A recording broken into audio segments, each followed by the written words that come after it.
relação com o autista é importante definir começo, meio e fim de cada atividade.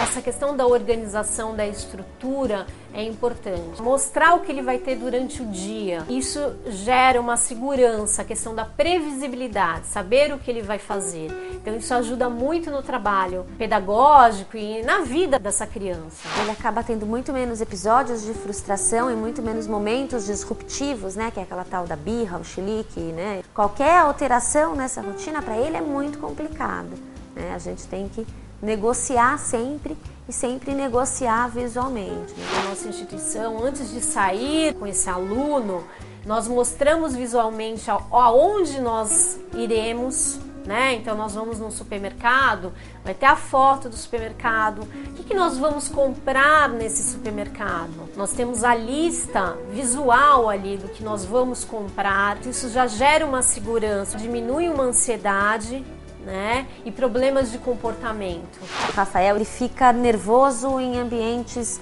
mais cheios de gente, como um shopping center. Então o que a gente faz nessas sessões de terapia? A gente vai inclusive com ele até o shopping center, né? Para ele andar no meio dessas pessoas num dia de semana onde não tenha muita gente e ele se acostumar com essa situação. Existem os autistas que se assustam com barulho.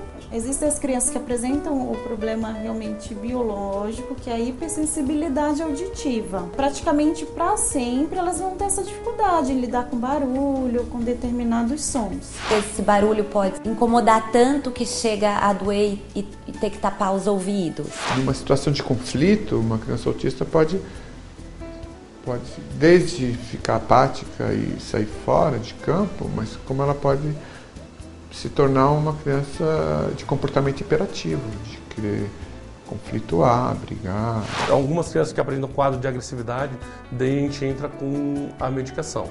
A prescrição de medicação não é para todos os casos. É em geral para aquelas crianças mais inquietas, cuja dificuldade de interação, de contato é mais difícil. Tem um efeito mais sintomatológico do que de tratamento. Realmente, a medicação serve para ajudar o tratamento comportamental. Como algumas crianças apresentam problemas neurológicos associados, elas acabam salivando muito, apresentando uma postura labial, por exemplo, caída, com a língua para fora, a respiração errada, não respirando pelo nariz, mas sim pela boca.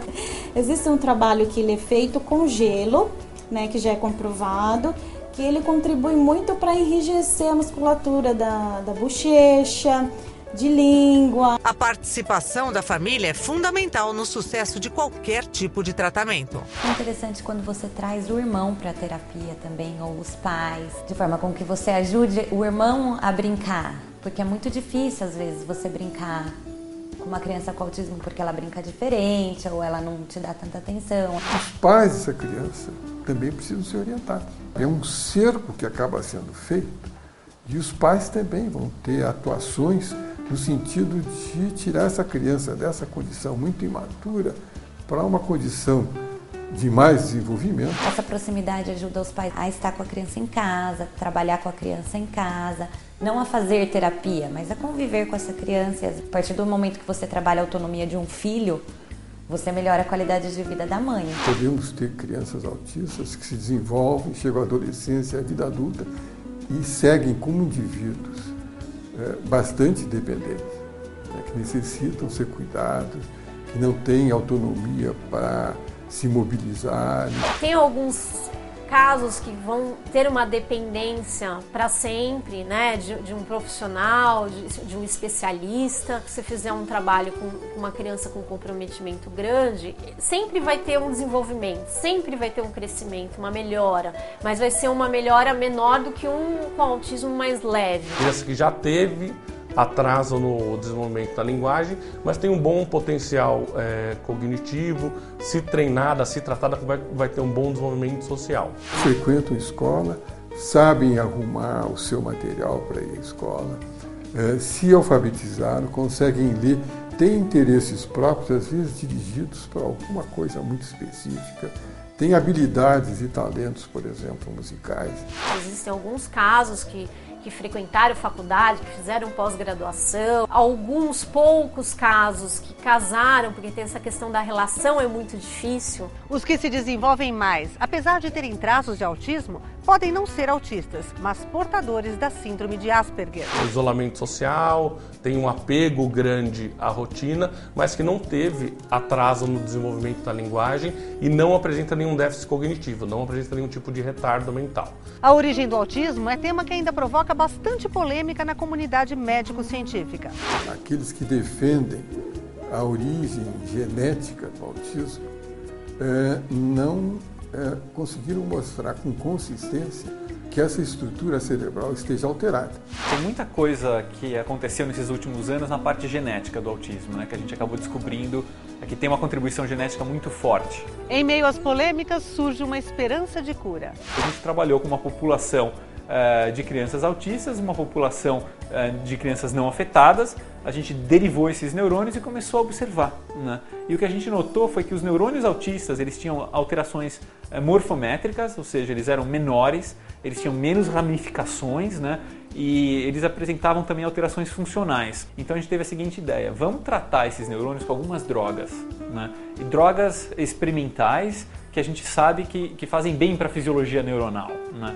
Então a gente testou algumas drogas e, para nossa surpresa, a gente achou algumas que depois de 2 semanas de tratamento, aqueles neurônios passaram a se comportar de forma indistinguível a um neurônio normal. Isso sugere 2 coisas. Primeiro, que esse protocolo pode ser usado por uma futura triagem de drogas. Agora a gente pode experimentar milhares de outras drogas, drogas mais eficientes, menos tóxicas, e aplicar isso em humanos. Outra coisa que sugere é que esse estado defeituoso desses neurônios não é uma coisa permanente, né? Como que a gente acreditava anteriormente, que uma vez ele formado de uma forma defeituosa, ele ficaria assim para sempre. Então isso abre aquela esperança de que, se a gente conseguiu consertar esses neurônios em cultura, a gente vai conseguir algum dia consertar o cérebro de uma criança.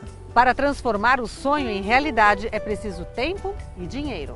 E trabalhar com uma perspectiva mais realista, entre 5 e 10 anos. Isso vem de experiências da indústria farmacêutica que levam 5 a 10 anos de transferir uma droga que se acha num protocolo experimental em laboratório até testes clínicos em humanos. Então o processo normalmente leva esse período, né? E isso se houver o financiamento adequado. É um grande sonho que eu tenho, que é de trazer essa parte de pesquisa acoplada com tratamento e futuros ensaios clínicos para o Brasil, né?